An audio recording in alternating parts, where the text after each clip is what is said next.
உறவுகளுக்கு வணக்கங்க. முத்துவும், மீனா, ரோகிணி 3 பேரும் பேசுகிறாங்க. மீனா கிட்ட முத்து சொல்லிடுறாங்க, இந்த மாதிரி எதுக்கும் நீ தலையிடாத அப்படின்னு சொல்லிட்டு போயிடுறாங்களா. அதுக்கப்புறம் ரோகிணியும் மீனாவும் பேசுகிறாங்க. மீனா என்னால் ஒன்றும் பண்ண முடியாது அப்படின்னு சொல்லிடுறாங்க. ஒழுங்கு மரியாதையாக உண்மையே எல்லா இடத்துலையும் ஒத்துக்கோ, அதுக்கப்புறம் வர பிரச்சனையில் நீ பார்த்துக்கோ, என்னையே தலையிட வைக்காத, என் வீட்டுக்காரருக்கு தெரிஞ்சால் என்னை திட்டுவாங்க அப்படின்னு மீனா சொல்கிறாங்க. தயவு செஞ்சு மீனா எதையும் காட்டி கொடுத்துறாதீங்க அப்படின்னு ரோஹிணி கெஞ்சுறாங்க. அதனால் மீனா பார்த்தீங்கன்னா, நீங்கள் பாரு, கிறிஷ் உன்னோட பிள்ளை அப்படிங்கிறத ஒத்துக்கோ, அதுக்கப்புறம் வர்ற பிரச்சனையை பார்த்துக்கலாம், சும்மா சும்மா என்னை போட்டு படுத்தி எடுக்காத. உன்னோட பேராசையால் இன்னைக்கு 30 லட்ச ரூபா லாஸில் நிற்கிது, அதுக்கு நான் என்ன பண்ண முடியும் அப்படின்னு சொல்லிட்டு எல்லா கதையும் பேசிட்டு போயிடுறாங்களா. போனதுக்கப்புறம் அங்கிட்ட திரும்புகிறாங்க. அண்ணாமலை நிற்கிறாரு. அண்ணாமலையை பார்த்தோன்னே ரோகிணிக்கு தூக்கி வாரி போடுது. அப்படியே அதிர்ச்சியாகி நிற்கிறாரு. அங்கிள் அங்கிள் அங்கிள் அப்படின்னு சொல்ல அப்படியே நெஞ்சை பிடிச்சிக்கிறாரு. என்னது, கிறிஷு ஓம் பையனா அப்படின்னு சொல்ல, இல்லை அங்கிள் அது அங்கிள் அப்படின்னு சொல்கிறாங்க. அப்படியே பார்த்தா அண்ணாமலைக்கு நெஞ்சு வலி வந்துடுது. அப்படியே அப்படியே அந்த சேர்லேயே விழுந்துறாரு மயங்கி. அங்கிள் அங்கிள் அப்படின்னு சொல்ல, ஆனால் யாரும் அதை பார்க்கல.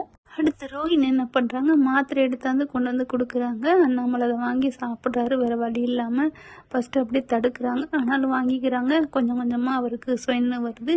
அங்கிள் என்னை மன்னிச்சிருங்க அங்கிள், அங்கிள் நான் தெரியாமல் தப்பு பண்ணிட்டேன் அங்கிள், எல்லாமே மனச்சு காத்தா அங்கிள், நான் பாவப்பட்டவன் அங்கிள், ப்ளீஸ் அங்கிள்னு அழுகுறாங்க.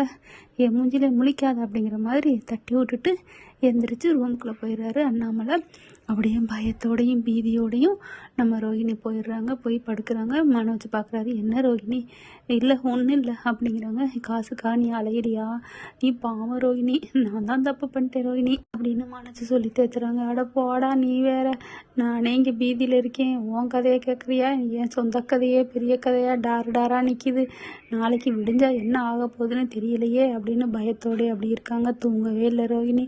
காலையில் பார்த்தீங்கன்னா அண்ணாமலை எந்திரிக்கிறாரு. எந்திரிச்சா பேயறிஞ்சவங்க இருப்பாங்க இல்லையா, அண்ணாமலை அப்படியே ரஜினி அண்ணாமலை இருக்கார் இல்லையா, அவர் கடவுளே கடவுளே அப்படிம்பார் இல்லையா, அதே மாதிரி நம்ம அண்ணாமலையும் அப்படியே ஒரு மாதிரியா வராரு. ஹாலில் இருக்காரு.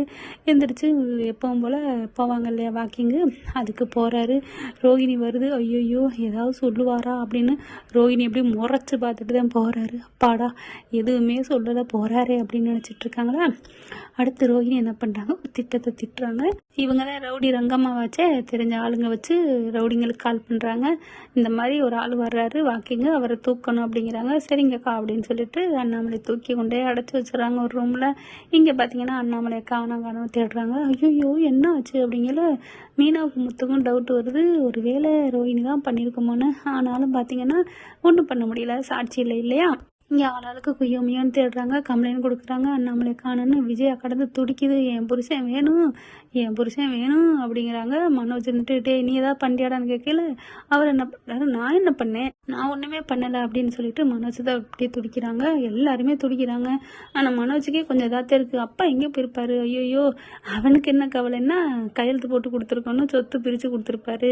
அப்பா இருந்தால் தான் நமக்காக பேசுவார், அம்மாவோட அந்தர்பல்ட்டி அடிக்கும், நான் என் சொத்து என் உயிருக்கு வரைக்கும் பிரிக்க மாட்டேன்னு சொல்லிடுச்சுல, அதனால ஆத்தாவை அப்படியே கைவிட்டுட்டு அப்பா மேலே நம்பிக்கை வைக்கிறாரு மனோஜ். அடுத்து ரோஹி என்ன பண்ணுறாங்க, ரூம்குள்ளேருந்து வெளியில் வேகமாக வர்றாங்க. வர்றவங்க என்ன பண்ணுறாங்க, வேகமாக அண்ணாமலை இதெல்லாம் வச்சிருப்பார் இல்லையா, அப்படியே உள்ளுக்குள்ளே போயிட்டு எல்லாத்தையும் தக்க போர்டில் தேடுறாங்க. கரெக்டாக முத்து பார்க்குறாரு, என்னமோ தேடுதே பார்லரம்மா அப்படின்ட்டு. கரெக்டாக அவங்க வச்சுருப்பாங்க இல்லையா மாத்திரை, அதெல்லாம் எடுத்து வைக்கிறாங்க. எடுத்துகிட்டு வெளியில் போகிறாங்க. எங்கே பார்லரம்மா போகுதுன்னு அவர் அப்படியே பின்னாடியே போகிறாரு. கருப்பு காயின்னு போகுது, கூடவே வெள்ளைக்காயின்னு போகுதுங்கிற மாதிரி என்ன பண்ணுறாங்க, ஆட்டோ பிடிச்சி போகிறாங்க ரோஹிணி. இவர் நம்ம தலைவர் என்ன பண்ணுறாரு, காரில் போனால் கண்டுபிடிச்சி விடுவா அப்படின்ட்டு அவர் ஒரு ஆட்டோ பிடிக்கிறாரு. பிடிச்சிட்டு கிளம்புறாங்க. மீனா என்ன பண்ணுது, எங்கே போகிறாரு இவர் அப்படின்னு சொல்லிட்டு அவங்களும் ஒரு ஆட்டோ பிடிக்கிறாங்க. அடுத்து பார்த்தா ரவியும் சொல்லுது, எங்கே அண்ணி எங்கே காலங்காத்தால் வேகமாக போகிறாங்க அப்படின்ட்டு வேகமாக அவங்களும் பின்னாடி ஒரு ஆட்டோ பிடிச்சி போகிறாங்க. ரோஹிணி என்ன பண்ணுது, அடைச்சி வச்சிருக்க இடத்துக்கு, அண்ணாமலை அடைச்சி வச்சிருக்காங்க இல்லையா அந்த இடத்துக்கு போயிடுது. அங்கே போனதுக்கப்புறம் வாங்கக்கா வாங்கக்கா சீக்கிரம்க்கா, அவருக்கு உயிரை ஊசல் அடிக்கிட்டு இருக்கு அப்படிங்கிற. ஐயோ என்ன ஆச்சு அப்படின்னு சொல்லிட்டு போயிட்டு இந்தாங்க மாத்திரை அப்படின்னு சொல்லிட்டு அவர் எப்பவும் போடுற மாத்திரையை கொடுக்குறாங்க. சாப்பாடு கொடுத்தீங்களா, சாப்பிட மாட்டேங்கிறாருக்கா, ஐயோ மாத்திரை போட்டு சாப்பிடணும் அப்படின்னு சொல்லிட்டு சாப்பாடு வாங்கிட்டு சொல்கிறாங்க. சாப்பாடு வாங்கிட்டு தின்னுங்கிற மாதிரி சாப்பாடுலாம் இருக்குக்கா திங்க மாட்டேங்கிறாரு, திங்கிறீங்களா என்ன அப்படின்னு சொல்லிட்டு திணிக்கிறாங்க. அப்போ ரோஹிணி என்ன பண்ணுது, இங்கே பாரு நான் தான் கடத்தினேன்னு தெரியக்கூடாது, நீனா கொடு அப்படின்னு சொல்லி கொடுக்குறாங்க. மாத்திரையும் கொடுக்க சொல்கிறாங்க. அண்ணாமலை மாட்டேங்கிறாரு. ஐயோ உனக்கு உயிர் வேணுமா என்னையா, நீ மாத்திரையை போடியா, அதுக்கப்புறம் என்ன பண்ணிக்கலாம் அப்படின்னு அந்த ரவுடிங்க என்ன பண்ணுறாங்க, மாத்திரையை கொடுக்குறாங்க. அதுக்கப்புறம் அவர் வாயை பிடிச்சி கட்டாயப்படுத்தி திணிச்சு விட்றாங்க. அந்த மாத்திரையை சாப்பாடையும் வச்சு வச்சு திணிக்கிறாங்க. கொஞ்சம் உயிர் ஊசலாடுது. கொடுத்துட்டு இவங்களும் வேகமாக முத்து போயிடாரு. சபாஸ் பார்லருமா சபாஸ் அப்படின்னு சொல்லிட்டு கையை தட்டிக்கிட்டே மேலே வராரு. உள்ளுக்குள்ளே போகிறாங்க. அப்படியே தூக்கி வாரி போடுது ரோஹிணிக்கு. அண்ணாமலை கட்டுப்பட்டுருக்காரு. அப்படியே அப்பா அப்பான்னு ஓடி போய் அப்படியே கட்டுகளை அவுக்குறாரு. அப்பா என்னப்பாச்சு அப்படின்னு துடிக்கிறாங்க. பின்னாடியே மீனா ஓடுறாங்க. மாமா என்னாச்சு, மீனா மாமா என்னாச்சு அப்படிங்கிறாங்க. அப்படியே தவிக்கிறாரு. ரோஹிணியும் பார்த்துட்டு கண்ணை முழிச்சு பார்க்குறாரு. அப்படியே முறைக்கிறாரு. ரோஹிணி ஐயோ இவன் கண்ணில் மாட்டக்கூடாதுன்னு பார்த்தா இவங்கெல்லாம் வந்து பார்த்துட்டாங்களே அப்படிங்கிற மாதிரி பார்க்குறாங்க. அடி பாவி அப்படின்னு மீனா போயிட்டு என்ன பண்ணுறாங்க, ரோஹிணிக்கு பலார்னு கொடுக்குறாங்க. அடி பாவி நீலாம் ஒரு பொம்பளை அடி, எப்படி இந்த மாதிரிலாம் உனக்கு மனசு வந்துச்சு சொல்லி அடிக்கிறாங்க. மீனா அப்படின்னு துடிக்கிறாங்க. எப்படி அந்த மனுஷன் அவனை என்னடி பண்ணாரு அப்படி இப்படின்னு சொல்ல, ஓ உண்மையெல்லாம் தெரிஞ்சு போச்சுங்கிறக்காக கடத்திட்டியா அப்படிங்கிறாங்க.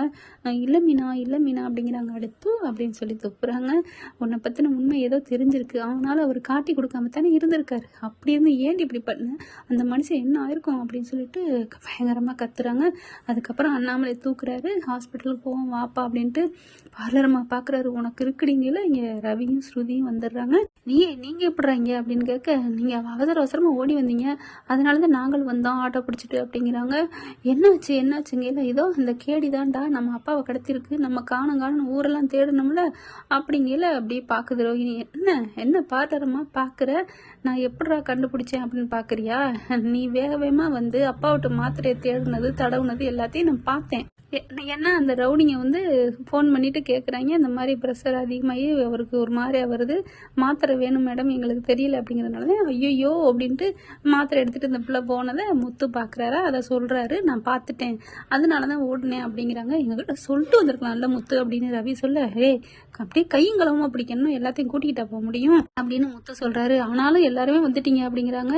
அதுக்கப்புறம் நல்ல வேலை நான் பார்த்தேன், இல்லைன்னா என்ன ஆயிருக்கும். இல்லை முத்து, நான் அங்கிளை வந்து நான் காப்பாற்றணுன்னு தான் மாத்திரைலாம் எடுத்துகிட்டு வந்தேன், பாயை மூடுறி அப்படின்னு சொல்லிட்டு ஸ்ருதி போய் ஒரு அறை கொடுக்குறாங்க. நீ என்ன மனுஷ ஜென்மா, ஐயோ அப்படின்னு சொல்லிட்டு, அப்பா இதை நான் சும்மா விட மாட்டேன்ப்பா அப்படிங்கிறாங்க. முத்து வேணாண்டா, வீட்டுக்கு போவோம், இன்னைக்கு நான் ஒரு முடிவு கட்டணும், எல்லா உண்மையும் எனக்கு தெரிஞ்சிருச்சுடா, இவன் நல்ல பொம்பளையே இல்லை அப்படின்னு சொல்லிட்டு அண்ணாமலை கிளம்புறாங்க. ஐயோ என்ன பண்ண போறேன்னு தெரியலையே அப்படின்னு சொல்லிட்டு ரோஹிணி நினச்சிட்டு இருக்காங்க. என்னப்பா சொல்றீங்க அப்படிங்கிற மீனா பார்க்குது. என்னடி எல்லா உண்மையும் தெரிஞ்சிருச்சா மாமாவுக்கு அப்படிங்கிற மாதிரி ரோஹிணியை பார்க்குறாங்க. ரோஹிணி அப்படியே கதிகலங்கி போயிருக்கிறாங்க. வீட்டுக்கு வாடி உனக்கு இருக்கு கச்சேரி அப்படின்ட்டு ரோஹிணி என்ன பண்ணுறாங்க, வீட்டுக்கு போகிறதா வேணாமா அப்படின்னு பயத்தில் நிற்கிறாங்க.